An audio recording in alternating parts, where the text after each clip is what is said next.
Welcome back to the Stories of Northern Life podcast, brought to you by the Sault Ste. Marie Museum.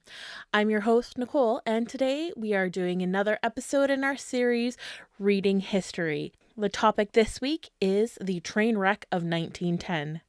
Let's get into it. So today I'm going to be reading you an article, a series of articles that were made on the train wreck of 1910. And the first one we will be looking at is from archiver.com. So it's just a little write-up that somebody did, and it was published in 2001. Subject: Train wreck of 1910. Date: Thursday, 30th of August, 2001. Recently, a person looking for information on the train wreck which occurred near Webwood. I went to the library in Little Current and looked up the Manitoulin Expositor for that date and am posting the following story taken from that issue, along with items pertaining to the same accident from a column entitled Local and Personal from the same issue and the following one. Also, a follow-up article following an investigation of the event. Lori. Warning, this is a long story. Manitoulin Expositor, January 27th, 1910. Awful wreck. Nairn Centre, Ontario, January 22nd. An appalling railway accident occurred 5 miles west of the town at 1 p.m. yesterday at the Canadian National Railway bridge crossing at the Spanish River at point 120 feet and 30 high when number 7, the Soo Express, left the rails on a straight piece of track just east of the bridge. The engine, tender, mail, express, and baggage cars remained on the rails. The second-class car narrowly escaped the rear track going of where the rail spread. The next second-class car swung around the front part strike the diagonal strip of the bridge, knocking it completely out at the bottom end side of the car, struck the batter post and came to a stop and was there burnt. Following these came the diner and first-class cars, 3 in all, which plunged downwards into the river on the north side of the bridge. The sleeping car followed, plunged down an embankment 20 feet high, and turned over on its side at the edge of the ice. Many deaths feared. The dining car is partially submerged and the first-class car is almost wholly underwater, and the death toll cannot be estimated at present, but every indication point to one of the worst fatalities of the history of Canadian railways. 14 passengers were enjoying lunch in the dining car when the accident happened, but it was stated that only 8 got out safely. About 25 passengers were in the first-class car, which is partially or wholly submerged, and how many are dead will not be known until the diver, who is being rushed on a special train from Sault Ste. Marie, arrives at the scene. 20 in car burned. 20 passengers at least were in the second-class car, which took fire and was burned, adding additional horror to the terrifying spectacle. How many escaped from the burning coach is not known as yet, and there is no telegraph communication with the scene of the wreck at present. When the cars left the rails, tearing loose from the front part of the train, the crash of timbers, groaning of girders, and shrieks of twisting steel was followed by cries of the injured passengers and the lamentations of the imprisoned passengers in the shadow of death as the water of the Spanish River filled the doomed cars. Conductor Thomas Reynolds was injured but ignored his hurts and did everything he could to mitigate the sufferings of the injured passengers. Physicians were hurried to the scene from Sudbury as soon as word was received, and a wrecking train with General Superintendent Gatlius made record time from North Bay. Arrangements were made to rush a diver on special train from Sault Ste. Marie to recover the bodies from the submerged cars, and is now at the scene with full outfit. 6 injured, dead. Many injured were rushed to Sudbury Hospital and 6 have already died. The report that Canadian Pacific Railway claims agent Thomas Hay has been severely injured seems to be unfounded, as reports have been received from him since the wreck. The engine, baggage, express mail, and 1 second-class car remained on the rails, while 1 first-class diner and sleeper left the rails plunging down the embankment. The first car remains on the ground, but the second-class car was burned. Engineer Telford and the train crew, with the exception of conductor Reynolds, escaped injury. The passengers from the eastbound Sioux Express are being transferred around the wreck as the bridge is considered unsafe, which will cause considerable delay in traffic. From the car only partially submerged, a number were rescued and taken by rescue trains on either side of the bridge to Webwood, 10 miles west or east of Sudbury, 40 miles distant before dark. Physicians arrived from both towns. One, Dr. Arthur from Sudbury, had just left this train for Nairn. Timely assistance was rendered by the Dickinson Bridge Company erectors, who are building a steel bridge not many hundred yards from the scene of the accident. Government Bridge Inspector J.W. Hackney was also early on the spot. Contractor D.B. Campbell and his men, also employed at the Governor Bridge, rendered yeoman service. Conductor Reynolds was sitting at lunch in the dining car with claims agent Hay when the accident happened. As the diner sank in the river and the water crept up threateningly, escape seemed impossible. As the upper door was jammed and the exit by the windows impossible, Reynolds took a chance and dived to the bottom of the sinking car and found the door, came up outside and rose under an ice floe, cut his head. Battling for life, he came to a clear space and escaped out on the ice. His first thought was for the imprisoned passengers. He kicked the ventilators in, but the space was not wide enough to be effective, and he called to some men on the bridge above for assistance. They threw him an axe, which he caught, and speedily made a hole large enough to draw out the passengers through. Working desperately despite his injury and the cold, with his garments soaking and blood flowing from his wounds, he assisted 7 passengers to escape from the dining car, including D.M. Brody and William J. Bell of Sudbury, a little boy, and others. It was a hero's work, but Conductor Reynolds, in his bluff way, thinks it nothing but part of his duties as a railway man. The later reports give the list of dead at 39. It is impossible to get a full list of the dead and injured, and they will probably never be known. So there is the first text that we have on the train wreck. We also have another small little article that was published, and it shows a picture of the Spanish River train wreck, and the caption of the photo is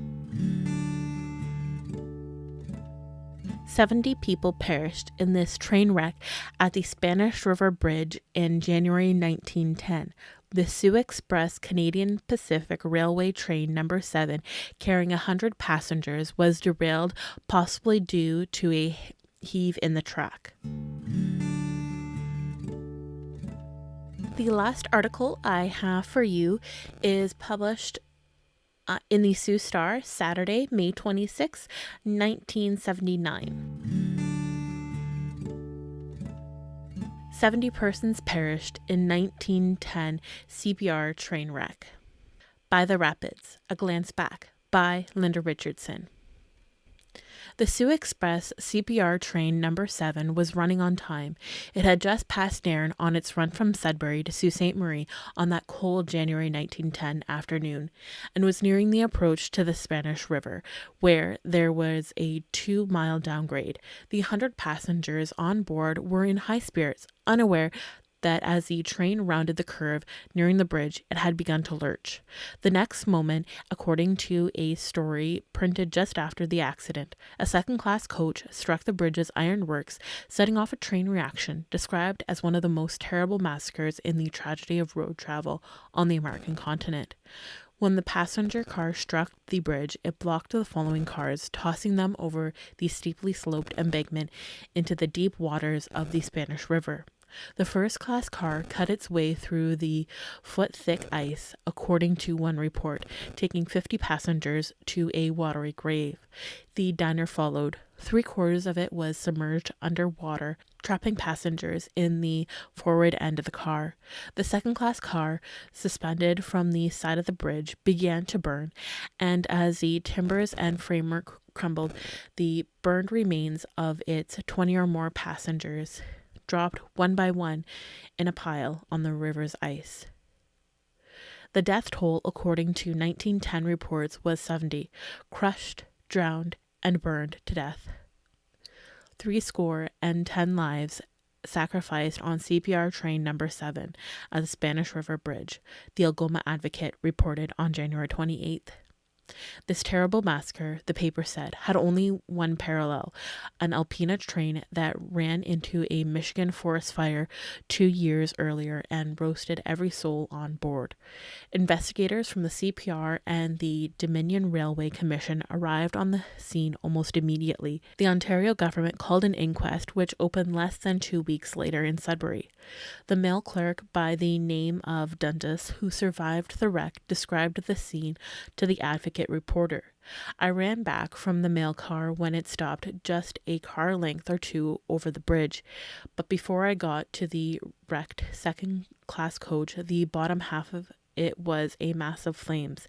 Pinned up in the burning wreckage were 2 men, 2 women, and a boy. These 5 people, immigrants, were screaming and moaning dreadfully, and we pulled them out of the wreckage and away from the flames. 10 seconds from the time that the car hit the support of the bridge, it was all a mass of flames.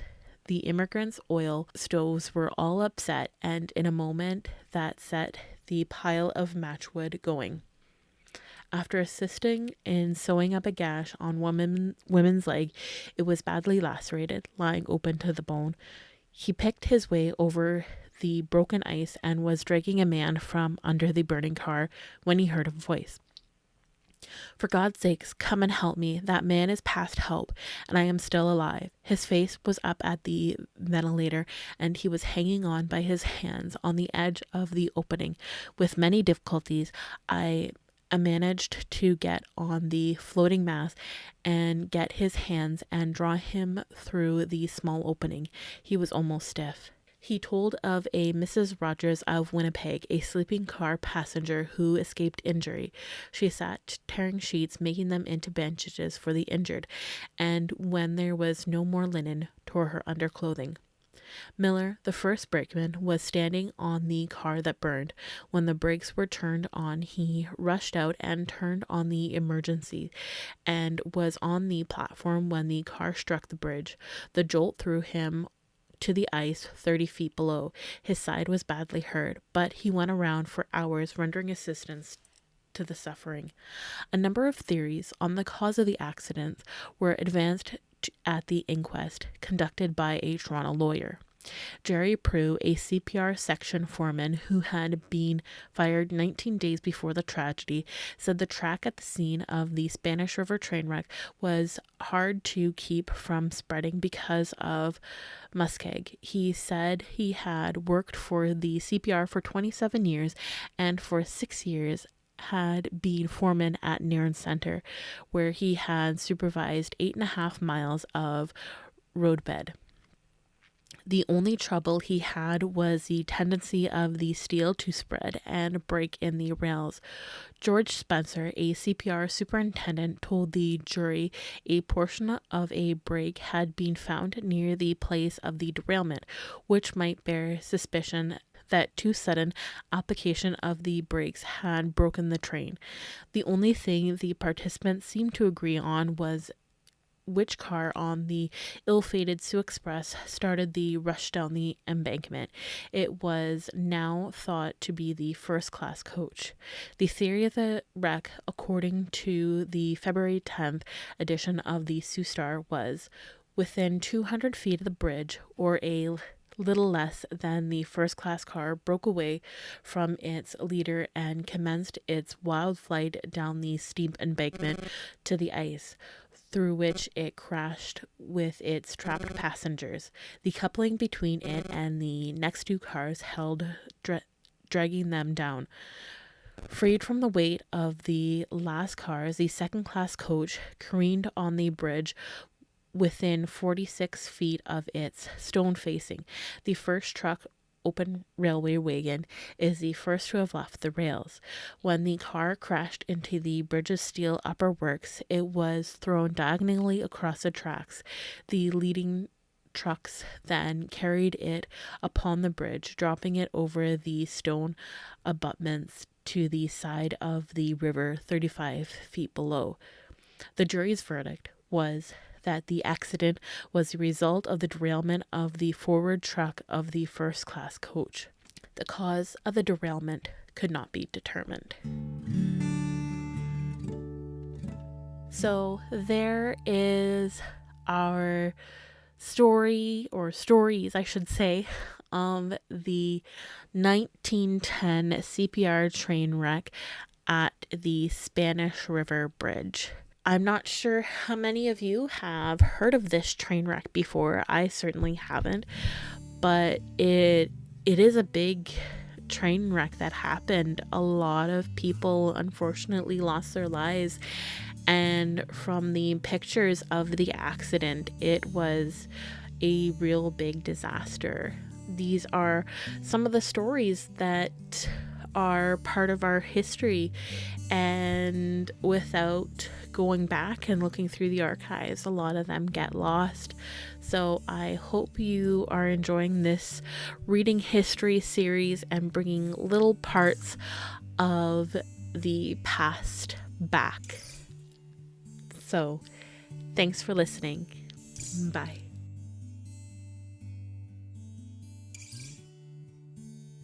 Did you know you can get unlimited admission to the Sault Ste. Marie Museum for a whole year for just $15?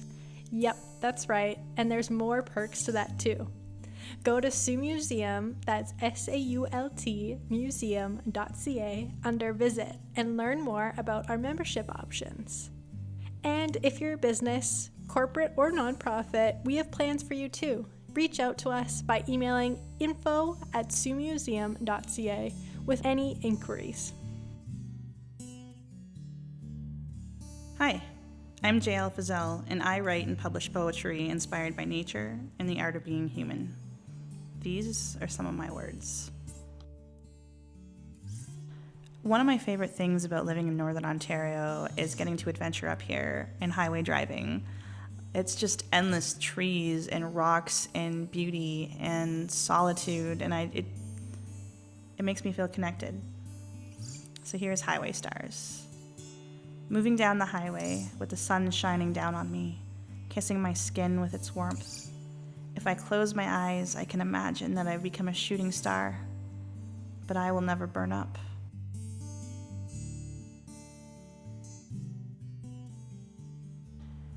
I hope that this poem took you somewhere inside yourself that you needed to go. You can listen to my story here on the Stories of Northern Life podcast. Links are in the show notes.